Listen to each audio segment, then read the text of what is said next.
इतनी हिम्मत तेरी, हैं? मेरे बीच में बोलेंगी? मैं जो चाहूंगा वो करूंगा। और शू फर्क पड़े तेरे, और शू फर्क पड़े छे तारे? हाँ, तेरे पास है ना तेरी बेटी संभालने को? नहीं, उसी को देना सारा अटेंशन तू। एमच्छे। अरे मेरे को पता है। उठ।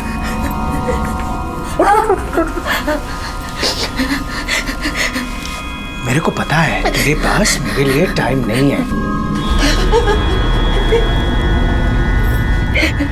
मुझे जो तुझसे चाहिए नहीं मिलता, इसलिए मुझे बाहर ढूंढना पड़ता है। मिल जाता है। अगली बार से अगर मुझे बाद में रोका या टोका किसी भी बात के लिए, तो तू तो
मार्च 2015 के एक स्वतंत्र सर्वे के अनुसार भारत में लगभग 84% महिलाएं घरेलू हिंसा का शिकार हैं और इस सर्वे का समर्थन खुद भारतीय योजना आयोग ने भी किया है। इस आंकड़े से साफ जाहिर है कि घरेलू हिंसा का यह अभिशाप हमारे अंदाजे से काफी बड़े स्तर पर आज भी प्रचलित है। घर बैठे आप और हम सोच में पड़ जाते हैं कि कोई महिला क्यों और कैसे इतना जुल्म सह सकती है, क्यों और कैसे किसी पुरुष का आचरण एक जानवर की तरह हो जाता है। आखिर क्यों और कैसे कोई औरत प्रतिदिन ये हिंसा सहते हुए भी बिना किसी प्रतिकार के अपनी जिंदगी जिए जाती है।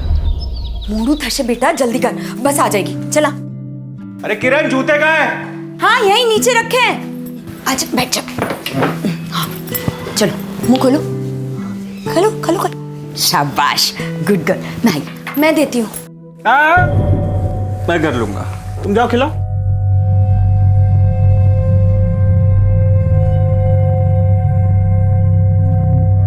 हाँ, मुंह खोलो। मेरे लिए भी कुछ है क्या? हाँ, है ना, पराठा है, ढोकला, जलेबी, सब कुछ है नाश्ते में। आइए। आज तो लॉटरी लग गई।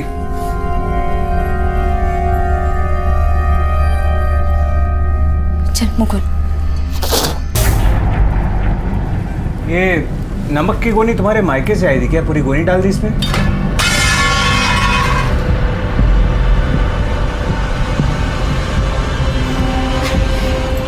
अरे तो क्या हो गया, मैं आपके लिए कुछ और बना देती हूँ। तुम रहने दो, होगा नहीं तुमसे। इस बार नमक की जगह मिर्ची ज्यादा हो जाएगी, है ना?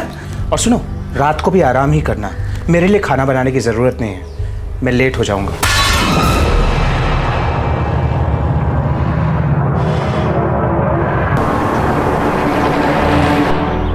અરે શારદાબેન કેમ છો? आज बहुत दिन बाद नजर आई। मजेમાં વિનોદભાઈ, આ જુઓ ને, રોજ કિચન में काम से खाना बनाने से फुर्सत ही नहीं मिलती है। खाना, इस नाकामी को भी खाना बनाना सिखा दो, और कुछ नहीं तो कम से कम खाने का सुख तो मिले। घर में बच्चा संभालने के अलावा और भी काम होते हैं, कुछ नहीं आता।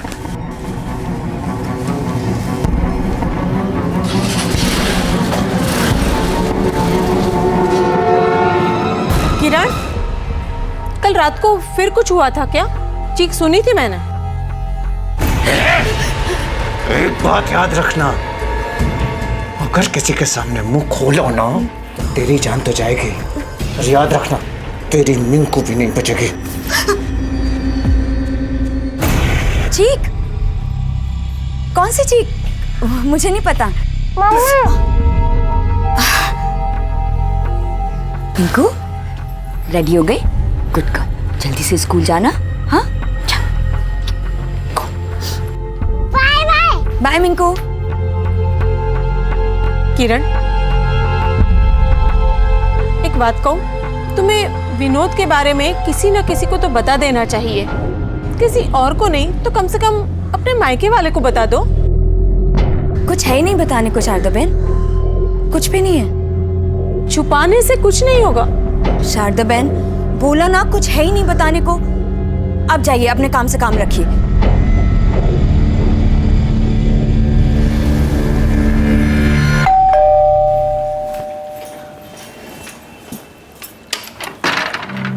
हाय प्रणय, आओ अंदर आओ। बैठो और बताओ कैसे हो? क्या? मैं कैसा हूं? किरण, तुम नॉर्मल बिहेव करने की कोशिश क्यों कर रही हो? तुमने मां से झूठ कहा, लेकिन मैं जानता हूं इस घर में क्या हो रहा है।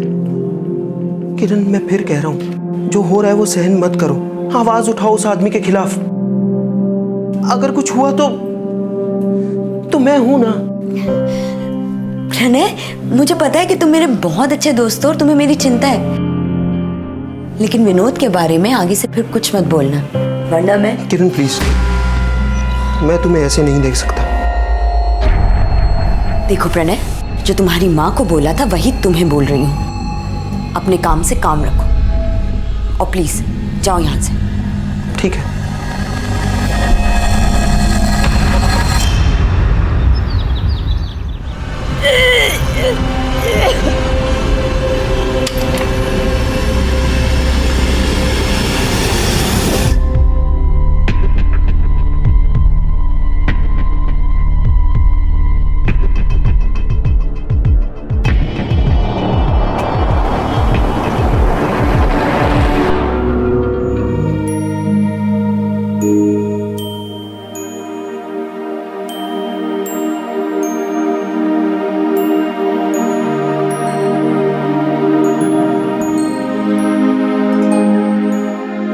ऐसी बहुत जल्दी तुम्हारे साथ खेलने भी ना एक दोस्त आने वाला है।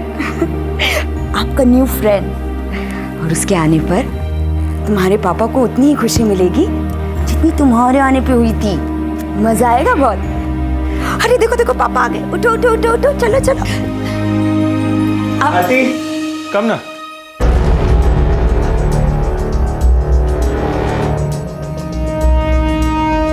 हम लोग आप इसे घर पे? यानी प्लीज, ये सब यहाँ नहीं चलेगा। अरे कम से कम मिंकू के बारे में तो सोचिए, इसमें क्या बीतेगी प्लीज। विनोद, मैंने तुमसे पहले ही कहा था कि घर से बाहर मिलते हैं। एक मिनट में बात कर रहा हूँ। नहीं विनोद, मैं बाहर तुम्हारा वेट करती हूँ। Okay?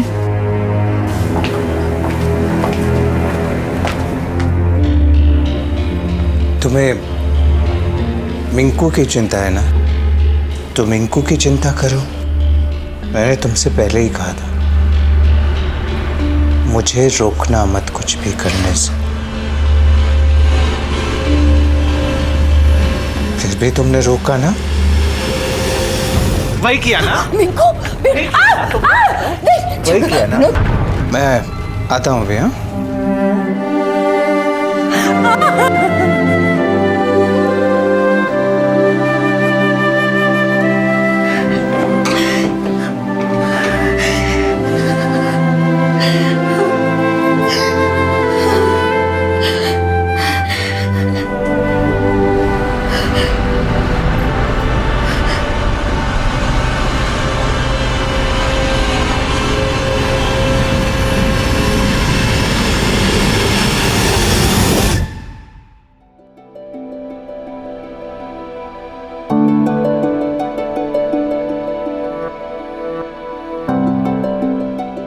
I'm sorry. It's a miscarriage.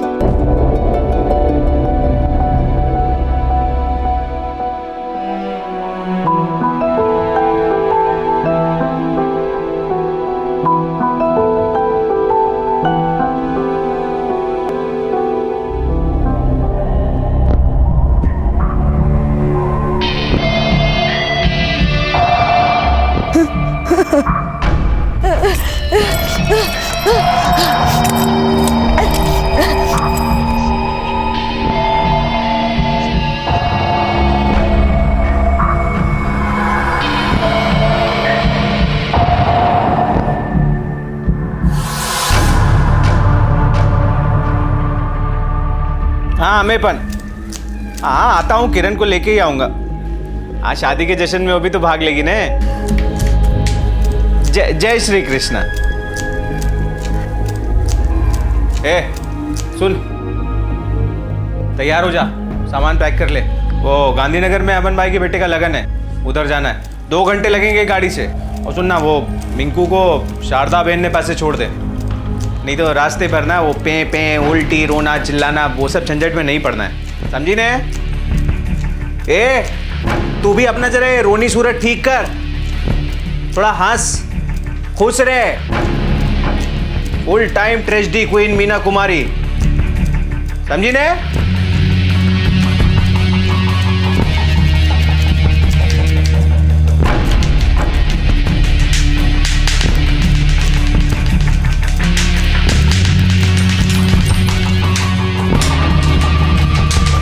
Mummy कौन?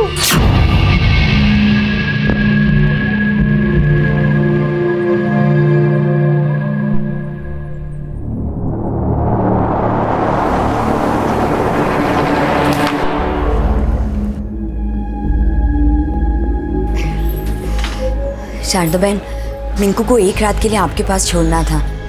मैं और विनोद एक शादी के लिए गांधीनगर जा रहे हैं। इसी बहाने हमको थोड़ा टाइम अकेले में मिल जाएगा चीज़ें सुधारने के लिए। तुम्हारी स्थिति है जाने जैसी, तुम्हारी तबीयत ठीक हो जाएगी।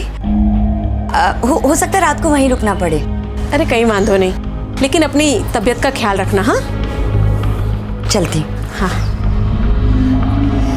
मिंकू बेटा, शैतानी नहीं करना। हाँ आऊँ छू।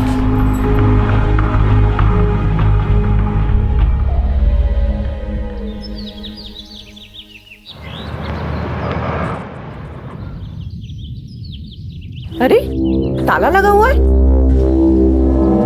ये कहाँ गए? विनोद ने तो बोला था कल रात में शादी में आऊंगा, वहां पर भी नहीं आया, घर पर भी नहीं है। कहाँ गए होंगे ये लोग? हरी भाई को पूछते हैं। हरी भाई, शारदा बहन, हरी भाई। क्या हुआ राजन भाई? अरे आपको पता है ये लोग कहाँ गए? नहीं तो। वो शादी में जाने का बोल के गए थे, पर शादी में तो आए नहीं वो लोग। राजन भाई सुबह से हम भी परेशान है। मिंकू का हाल देखो, कितना रो रो के बुरा हाल हो गया उसका। ये लोग गए तो कहाँ गए?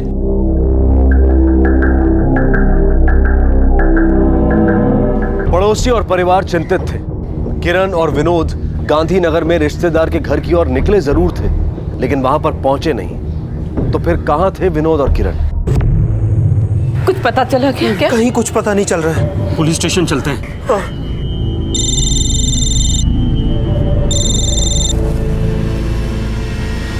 क्या? उसी सुनसान रास्ते के साइड में थी। मुझे रुकने के लिए इशारा किया तो मैं रुक गया।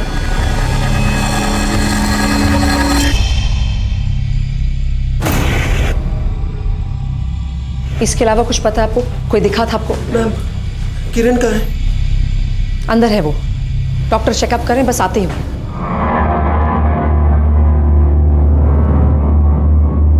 विनोद, विनोद क्या है?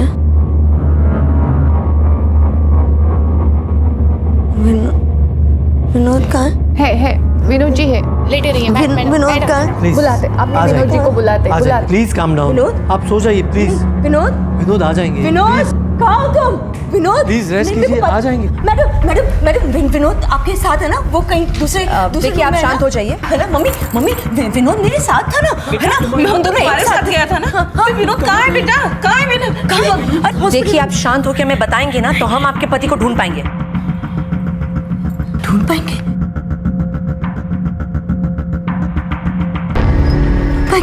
क्या मतलब है आपका?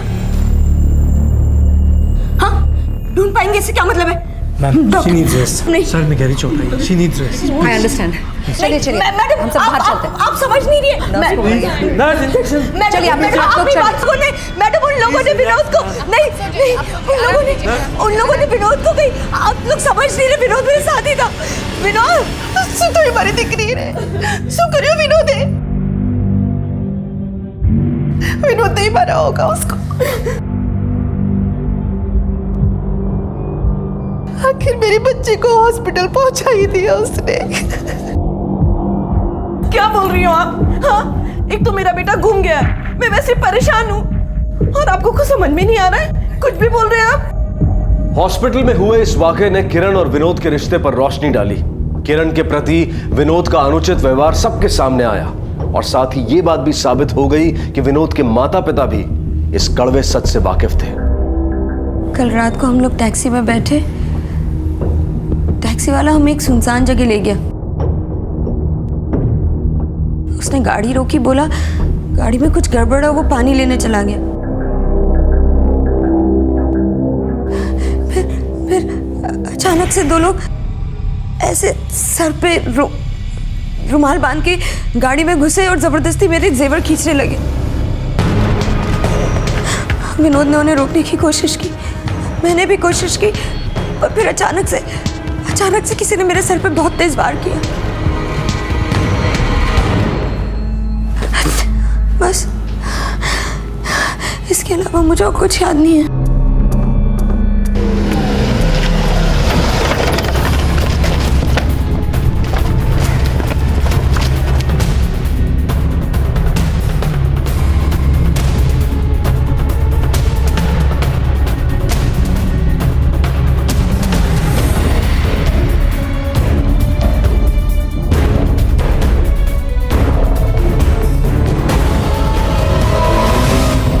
सिर्फ विश्वास चौकी नहीं, करीबन सुंदर नगर तक के आगे का इलाका छान मारा पर कुछ नहीं मिला, बस ये टूटा हुआ फोन। मुझे ये चोरी का मामला नहीं लग रहा है ठक्कर। किरण की उंगलियों पे अंगूठियां हैं, वो भी महंगी वाली। कोई चोर उसे क्यों छोड़ जाएगा? और फिर विनोद को ले जाना, उसे मरने के लिए क्यों नहीं छोड़ दिया जैसे किरण को छोड़ा था? मामला मुझे कुछ और ही लग रहा है, शायद आपसी दुश्मनी का मामला। तुम एक काम करो, सारी फैमिली को राउंड अप करो, स्पेशली किरण की माँ। जी मैडम। आपकी बेटी और उसके पति के बीच संबंध कैसे थे? अच्छे नहीं थे ना? बताइए मुझे। मार दो तुम्हारी छोकरी ने, मुझ मार दो तो। और आपने कुछ भी नहीं किया, ये जानते हुए भी? मैं विधवा हूं, और मेरा बेटा और बहू अपने काम में व्यस्त रहते हैं, मुश्किल से मुझे संभालते हैं। तो मैं क्या करती? मेरा बेटा कभी ऐसा कुछ कर ही नहीं सकता। अरे झगड़े तो हर मियाँ बीवी में होते ही रहते हैं, और उसने कभी भी अपनी पत्नी के बारे में कोई शिकायत नहीं की हमसे, बल्कि वो ही हमेशा हर छोटी छोटी बात पे उससे झगड़ती रहती थी। और आप लोगों को यकीन है कि ये मामूली झगड़े थे? हाँ। ठीक है, आप लोग जा सकते हैं।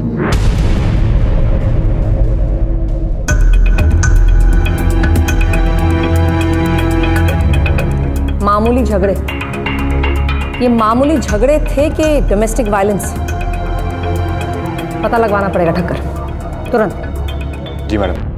किरण तो बहुत अच्छी है साहब, उसकी किसी से क्या दुश्मनी, वो तो खुद ही विनोद से परेशान थी।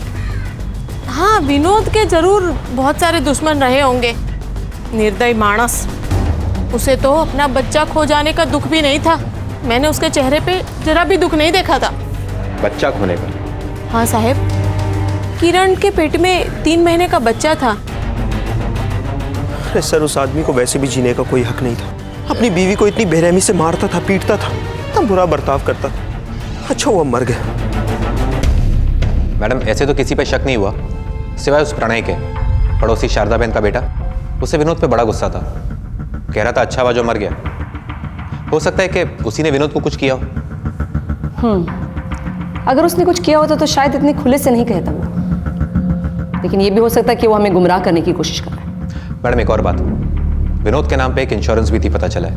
उसके पेपर्स मैंने मंगवाए। विनोद के इंश्योरेंस पेपर्स मैम।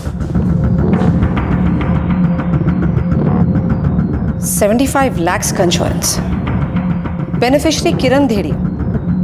मतलब विनोद के मरने का सबसे ज्यादा फायदा उसकी बीवी को होने वाला था, किरण को।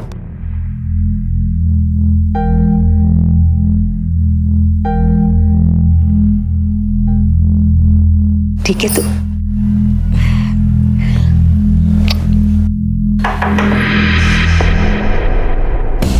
मिस धेड़िया, अरे आराम से बेटा, उतावट શું કામ કરે છે? मैडम, मेरे पति का कुछ पता चला? आई एम सॉरी, अभी तक उनका कुछ पता नहीं चला। आपको कुछ और याद आया जिससे हमारी हेल्प हो सके? नहीं, कुछ भी नहीं। अच्छा, आपको ये तो याद होगा ना कि आपके पति के नाम का एक इंश्योरेंस पॉलिसी है, विनोद के नाम का बीमा। बीमा? नहीं, मुझे नहीं पता। वो मुझे सारी बातें बताते ही कहाँ थे। आयुषो, मैडम,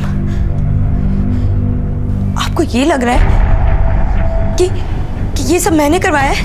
ये विनोद के साथ आप ऐसा सोच भी कैसे सकती है मैडम? देखिए मैडम, मुझे कोई पैसे वैसे नहीं चाहिए, बस मुझे मेरा हस्बैंड चाहिए। प्लीज आप उन्हें ढूंढ के लाइए, प्लीज। आप कुछ मैम, आप क्यों इन्हें इतना परेशान कर रही हैं? अपना काम कीजिए ना, विनोद को ढूंढिए। देखो, हमारा काम हमें मत सिखाओ तुम, समझे? किरण, तुम्हें कुछ और याद आए तो हमें जरूर कांटेक्ट करना, ठीक है? चलो ठक्कर। जांच पड़ताल कई दिनों तक चलती रही, लेकिन पुलिस को इस मामले में कोई बढ़त हासिल नहीं हुई। न किरण को उस रात के बारे में कुछ याद आ रहा था और न ही और कोई गवाह था जो इस वारदात पर रोशनी डाल सके।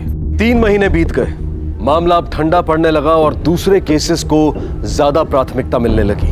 नतीजा, इंस्पेक्टर भट्ट को ना चाहते हुए भी इस केस को बंद करना पड़ा और इस बीच किरण का जीवन भी सामान्य रूप से आगे बढ़ रहा था।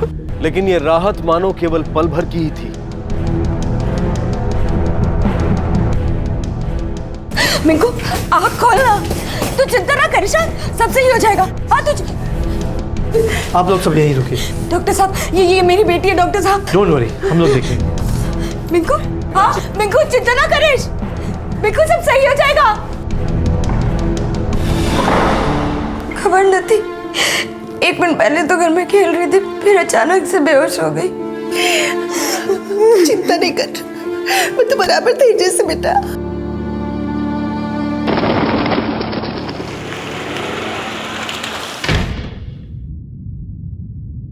डॉक्टर साहब, मेरी बेटी मिंकू। बच्ची के दिल में छेद है, ऑपरेशन करना जरूरी है। अभी तो मैंने दवाइयां दे दी है, पर ऑपरेशन तो करना ही पड़ेगा।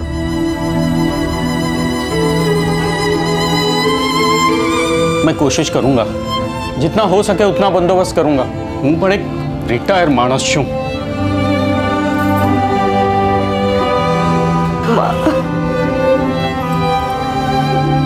बेटा,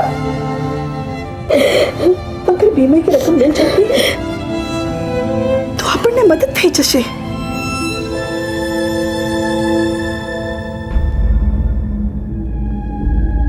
साची बात है बेन, लेकिन हम क्या कर सकते हैं? जब तक पॉलिसी होल्डर का डेथ सर्टिफिकेट नहीं मिल जाता, हम पैसे कैसे इशू करें? सबूत मिल गए मैडम सारे। धोखाधड़ी का चार्ज लगाया गया मिता पर। देखना वो बच ना पाए। मैडम। किरण, राइट? जी मैडम, प्लीज मेरे पति को ढूंढिए ना, प्लीज। देखिए, हम पूरी कोशिश कर चुके हैं, लेकिन हमें कोई नई इन्फॉर्मेशन मिली ही नहीं। कोई तो तरीका होगा ना मैम, प्लीज। देखिए, इन्वेस्टिगेशन जारी है, लेकिन अगर आपके पास कोई सबूत है, कोई क्लू, कुछ नहीं, तब हमारी मदद हो सकती है। नहीं, मेरे पास कुछ नहीं, पर आप कुछ तो कर सकते हैं ना ma'am, please. I am sorry ma'am, लेकिन आप कुछ तो, आई एम रियली सॉरी, कुछ तो कर सकती है ना मैडम। किरण किसी भी तरह पैसों का इंतजाम करना चाहती थी, वो अपने एक बच्चे को पहले ही खो चुकी थी और दूसरे को किसी भी कीमत पर नहीं खोना चाहती थी।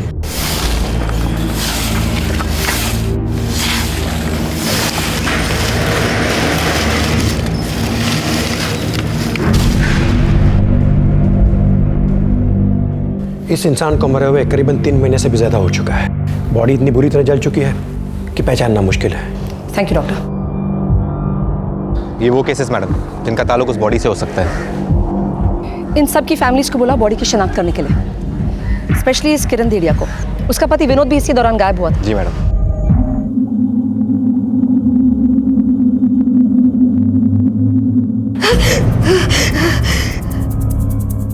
ये मेरा डिक्रो नत्ती नत्ती, ये मेरा बेटा नहीं हो सकता।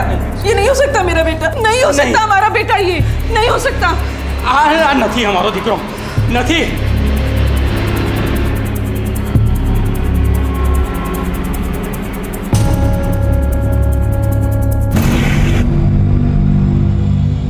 यही विनोद है। नहीं, गलत बोल रही है ये, गलत बोल रही है ये, हमारा बेटा नहीं हो सकता। माता पिता कह रहे हैं कि वो लाश उनकी बेटी की नहीं, और पत्नी कह रही कि उसी की पति की लाश है। समझ में नहीं आ रहा। एक काम करो ठक्कर, डीएनए सैंपलिंग मंगाओ, उससे तो जरूर हमें पता चल जाएगा कि कौन सही है कौन गलत। एक और बात बहुत अजीब है मैडम, किरण ने कितनी आसानी से उस जली हुई लाश को अपने पति की लाश होने का दावा किया। मैं भी वही सोच रही हूँ। एक्चुअली मुझे उस किरण पे पहले से शक है। तुम ही सोचो ना ठक्कर, एक औरत रोज घरेलू हिंसा की शिकार होती, उसी हिंसा की वजह से वो अपने कोख में पलते हुए बच्चे को खोती, और फिर उसे बार बार डर रहता है कि उसकी दूसरी बच्ची जो है उस पर भी कभी भी वार हो सकता है। उसका कभी ना कभी आपे से बाहर जाना तो लाजमी है उसका।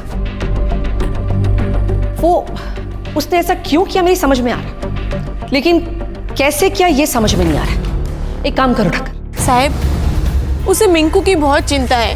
दिन रात वो मिंकू के इलाज के लिए पैसा जोड़ने में लगी हुई है। अगर ऑपरेशन जल्दी नहीं हुआ तो कॉम्प्लिकेशंस बढ़ सकती हैं। बच्चे की हालत बहुत बुरी है मैडम, इलाज के लिए ऑपरेशन की जरूरत है और ऑपरेशन के लिए पैसे। मैडम जी, ये मेरे बेटे विनोद की पुरानी मेडिकल रिपोर्ट्स मिल गई है। इससे आपको पता चल जाएगा कि जली हुई लाश मेरे बेटे की नहीं है। देखिए, जैसे हमें कुछ पता चलता है हम आपको जरूर इन्फॉर्म करेंगे। थैंक यू जी, नमस्ते। नमस्ते। ठक्कर, ये बहुत अच्छा हो गया। अब हमें पता चल जाएगा कि वो बॉडी विनोद की है भी कि नहीं। चेक करो। Yes ma'am. चलो।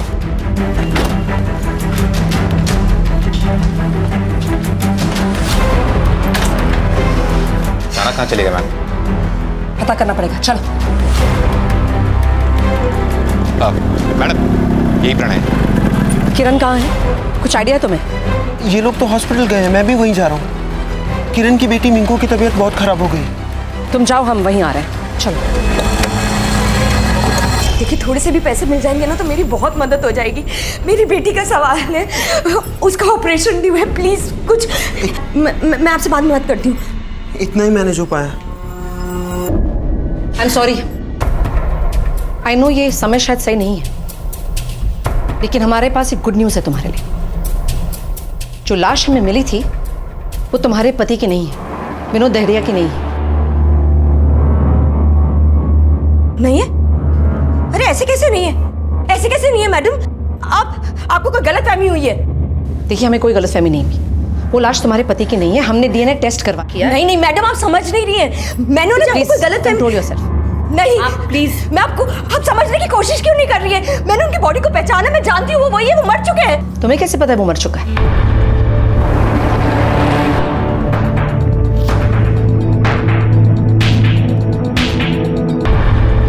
तुम्हें कैसे पता कि वो मर चुका है? कि वो जिंदा होते तो किसी तरह तो मुझे कांटेक्ट करने की कोशिश करते, फोन करते, घर पे आते, कुछ तो करते वो। जो हमने कहना था कह दिया। आप अपनी बच्ची को संभाल। चलो ठक्कर।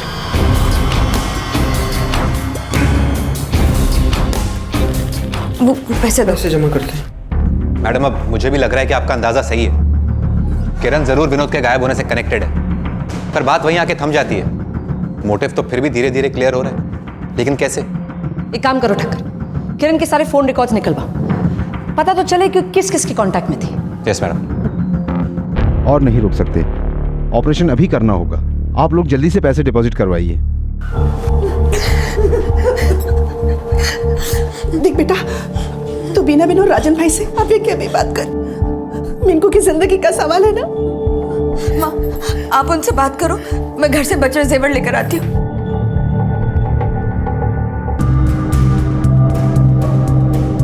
मैम, नर्स है अस्पताल में जहां किरण का इलाज चल रहा था। मैं कुछ भी नहीं जानती मैडम, और ये किरण जी को तो मैं जानती भी नहीं हूँ। अच्छा, लगता है जेल की हवा खाकर ही तुम्हारी याददाश्त वापस आने वाली है। फिर शायद तुम्हें याद आ जाएगा कि तुम किसको जानती हो किसको नहीं। अरेस्ट करो इसे। नहीं नहीं नहीं नहीं मैडम, बताती हूँ, सब सच बताती हूँ। हाँ, किरण जी ने मुझे कहा था एक बॉडी अरेंज करने के लिए। प्लीज प्लीज सिर्फ आप ही मेरी मदद कर सकती हैं। मेरी बेटी की जिंदगी का सवाल है, प्लीज। देखिए, मैं इसमें आपको कोई मदद नहीं कर सकती, आई एम सॉरी। प्लीज समझने की कोशिश कीजिए। मैं रुपए मिलते ही आपको आपके 1 लाख रुपए दे दूंगी। प्लीज मेरी बेटी के लिए प्लीज मेरी मदद कर दीजिए। और उसके लिए वो मुझे पैसे भी देने वाली थी, लेकिन मैडम उन्होंने ये कहा था कि ये सब अपनी बेटी की जिंदगी बचाने के लिए कर रही है, बस इसके लिए मैंने ये सब किया। तुमने कानून के साथ खिलवाड़ किया है। ले जाओ इसे। मैडम, ले जाओ।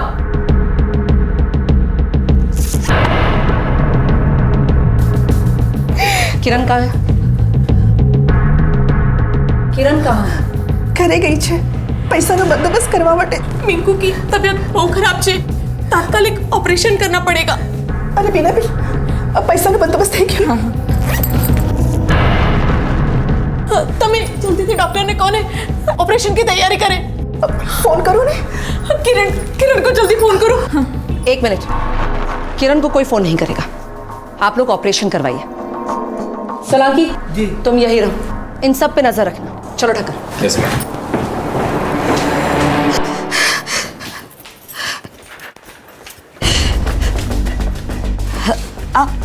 आप लोग देखिए प्लीज, अभी कुछ नहीं, मुझे जाना है। मेरी बेटी हॉस्पिटल में है, हमें पता है किरण, और इसीलिए तुम्हें पैसों की जरूरत है, जिसके लिए तुमने एक नकली बॉडी का इंतजाम किया। सही है? क्या कह रही है? देखो, नर्स ने हमें सब बता दिया, तो झूठ बोल के कोई फायदा नहीं होने वाला। क्या बकवास किए जा रही है? कुछ समझ नहीं आ रहा है। हमारे पास बहुत टाइम है किरण, टाइम तुम्हारे पास नहीं, और तुम्हारी बेटी मिंकू के पास तो बिल्कुल टाइम नहीं। इसलिए मैं सच बताऊं, तुमने बॉडी का इंतजाम किया ना? तुमने एक नकली बॉडी का इंतजाम, किरण तुमने एक नकली बॉडी का इंतजाम किया ना? बताओ मुझे, मिंकू के लिए सच बोलो किरण।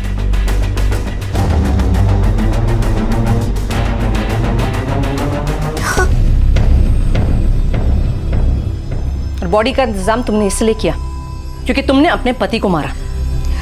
नहीं किरण, तुम फिर से झूठ बोल रही हो। नहीं, देखो, मैं समझ सकती हूँ, तुम्हारे पति ने तुम्हें बहुत मारा। नहीं, वो तुम्हें पीटता था ना? नहीं। और तुम्हारे बच्चे की जान उसी की वजह से गई। अब तुम्हारी दूसरे बच्चे की जान तुम्हारे हाथ में है किरण। मैं मिंकू को नहीं खोना चाहती। तो तुम्हें मुझे सच बताना होगा किरण, तुमने अपने पति को मारा है ना किरण? बताओ किरण। नहीं किरण, उसने तुम्हें मजबूर किया, इसे तुमने उसे मार डाला। नहीं, तुम्हें सच बोलना होगा किरण। नहीं, तुम्हें एक डेथ सर्टिफिकेट की जरूरत है मिंकू की जान बचाने के लिए। सिर्फ तुम्हें बचा सकती हो सच बोलकर किरण। तुमने अपने पति को मारा।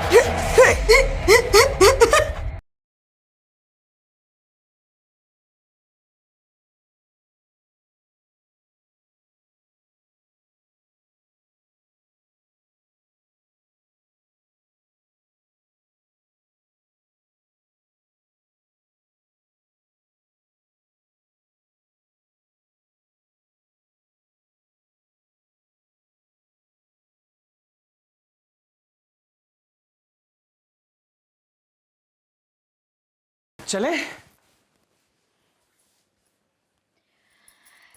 इतनी जल्दी क्या है?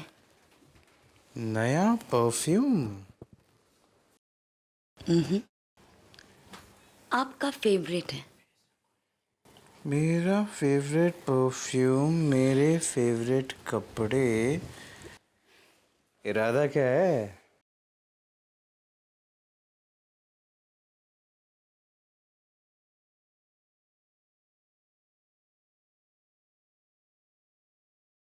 वही जो आपको ठीक लगे। जो मुझे ठीक लगे मतलब?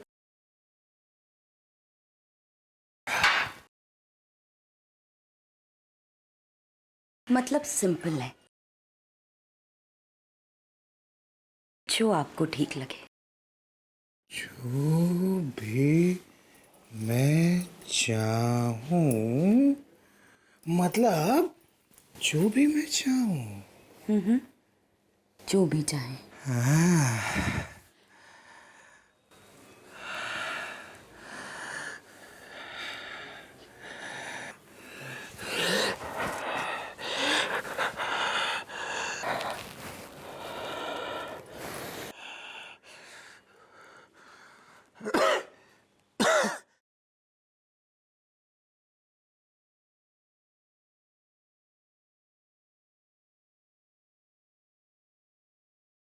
सांस फूल रही है।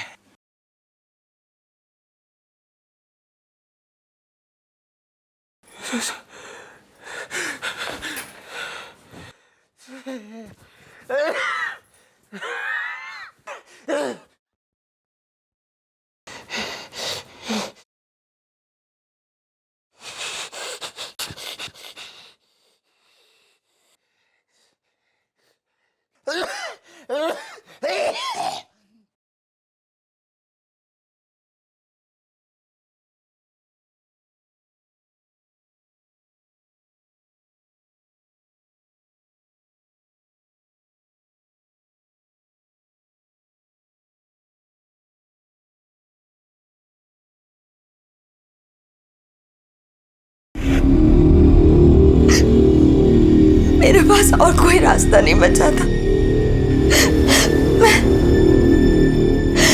मैं उसे खुश रखना चाहती थी, पर उसे जो चाहिए था वो मैं उसे कभी नहीं दे पाई। इसलिए वो मुझे मारता था, पीटता था, डराता था। और एक दिन उसने मेरे बच्चे को मार डाला। वो इंसान नहीं, वो हैवान था, हैवान। मुझे उसे रोकना था हमेशा के लिए। उसकी बॉडी कहाँ है किरण? बताओ मुझे, उसकी बॉडी कहाँ है? ऐसी हालत में उसकी पूरी बॉडी छिपाना मुश्किल था, इसलिए मैंने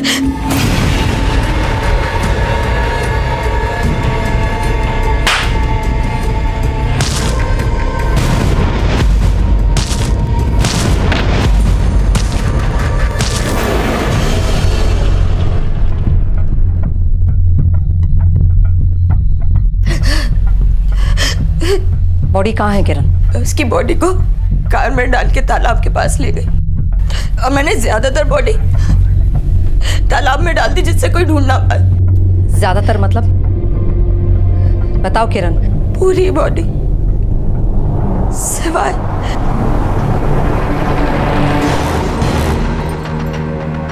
खुदवा उसे।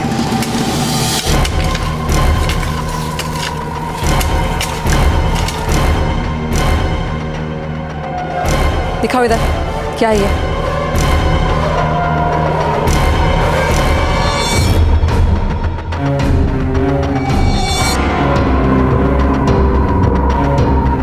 खोलो उसे।